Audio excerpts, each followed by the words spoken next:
What's up guys, Chartsmith here, back again with another live trade, and this one is a great one because in this trade we passed our first eval account and right now we are funded. So that's great news. From now on I'm gonna really make an in-depth series about my journey towards prop firm payouts. I will share everything according to my journal, my risk management, and just as I did in all these past videos, show the live trades, talk about the trades, and take you into the technicals on why I took a trade, what the mistakes were, what the good things were about the trade, etc. As you can see, I had 19 contracts open. That's a bit more than usual because on this trade I risked 1% instead of 0.5% I normally do. I do this always the last days I have this account before the monthly renewal. I always up my risk to 1%, so it's make it or break it with the account. I'm not gonna pay $80 or $90 to renew my monthly payment, when instead I always can buy 2 or 3 new accounts with Apex when there is a discount. So for this trade I only needed 1.7 RR and I was funded. And as you can see on the live trade in a moment, that's exactly what happened. Overall, it was a really successful trade. There's some nice things about this one, and I'm gonna show that to you on the chart. So let's get into the technicals.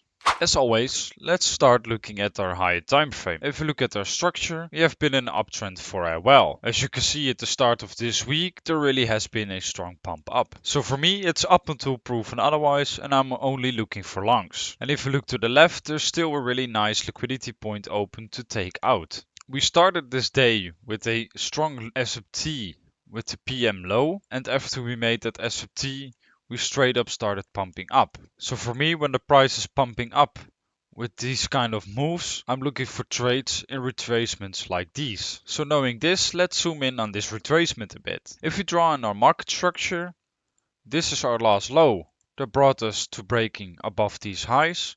After that, we made this higher low, once again broke above the high, confirming our higher high. So what can we expect after making this higher high?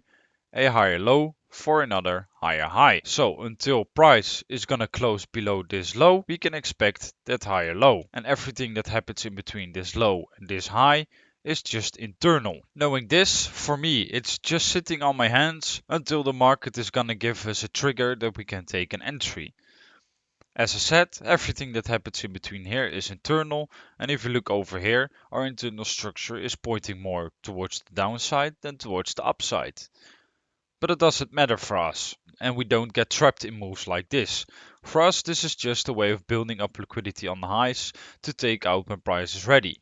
Let's look at when price is ready to make this move. First of all, we made a really nice SFT on the session low of AM and the session low of PM, so that's our first trigger in the pocket. Now the only thing we're gonna need is local confirmation. We can take an entry and take out all the liquidity left behind. If we look over here, price was ranging a lot and just building liquidity up on both sides. You can see the sellers tried to take over but couldn't, and the low was left open. After the low was left open, we started pumping up because we also made an SFT. This just gives us more and more triggers, because what I want to see is price leaving open the lows and taking out liquidity from the highs. Unfortunately, there was no entry here because it was just a straight pump up, so we're gonna have to wait for the next macro to start and then look for a potential entry. We got lucky because price didn't just pump straight up from here. No, after the macro ended, price grinded down slowly, giving us another opportunity. So for me right now, I'm gonna look for an entry until we're gonna close below this low, because I want to see the lows get protected. If you look at when macro started, you can see right away price inversed this gap. But I didn't take this entry.